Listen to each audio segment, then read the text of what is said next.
Madame l'ambassadrice de France au Portugal, Madame l'ambassadrice du Luxembourg au Portugal, Monsieur le directeur du service développement curriculaire, Direction générale de l'éducation, ministère de l'Éducation portugais, Madame la directrice adjointe de la NOVA, faculté de sciences humaines, Madame la présidente de l'APPF, chère Christina, Mesdames et Messieurs, en vos rangs, titres et qualités, très chers membres du bureau de l'Association portugaise des professeurs de français, chers professeurs de français, chers collègues, chers amis. En tant que présidente de la Fédération internationale des professeurs de français dans le monde, je suis très heureuse de m'adresser à vous lors du 30e congrès 2023 de l'APPF, que vous avez la chance et le luxe de vivre en présentiel.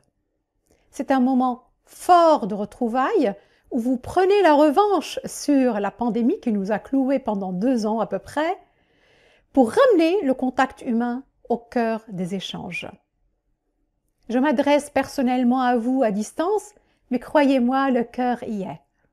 Écouter, parler, interagir et médier, les défis de l'oralité dans l'enseignement-apprentissage des langues, quel beau thème pour un 30e congrès de l'APPF. L'oralité, si on la définit, c'est le caractère oral de la parole, le caractère oral d'un discours, le caractère oral d'un fait littéraire ou d'une civilisation qui s'exprime par la seule tradition orale et laisse par conséquent des espaces qui sont libres, qui sont quelquefois aussi faits d'aléas, qui sont faits d'incertitudes, mais surtout intègrent le vivant et le contexte comme élément signifiant du message.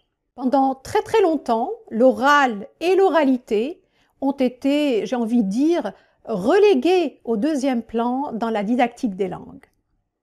Ceci est probablement dû à la prédominance de l'écrit sur l'oral dans les imaginaires de la langue française dans l'histoire. Et c'est jusqu'à une période très récente dans l'histoire de l'éducation que les évaluations des épreuves écrites bénéficiaient d'un coefficient plus important que les évaluations des épreuves orales.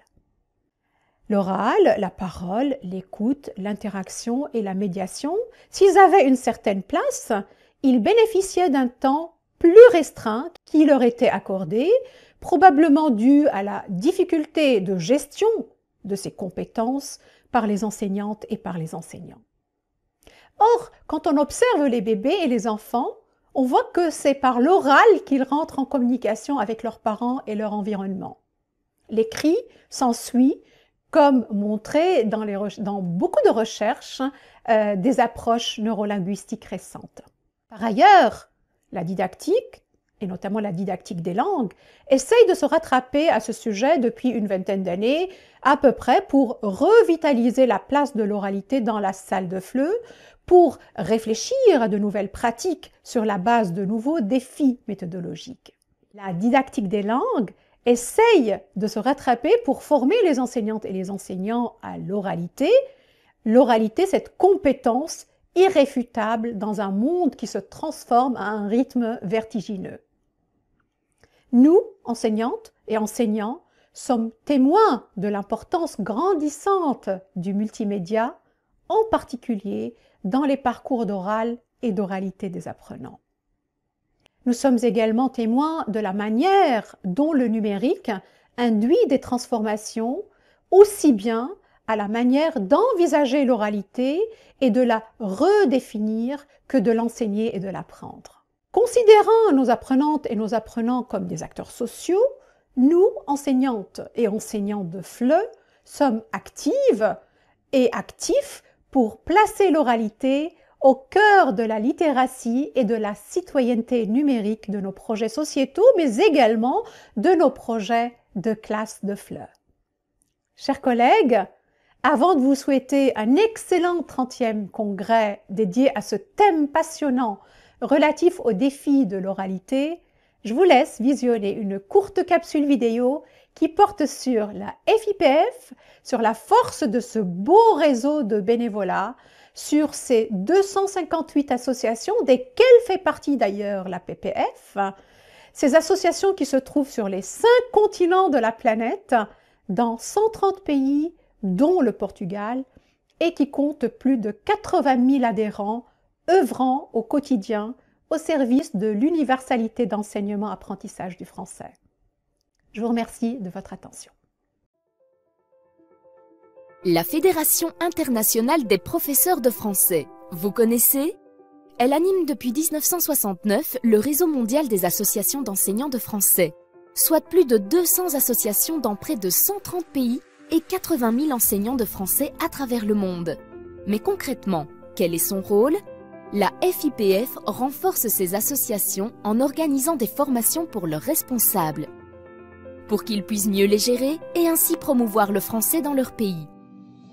Avec ses partenaires, elle soutient les associations et les professeurs dans la conception de projets innovants et pilotes pour développer l'enseignement du français.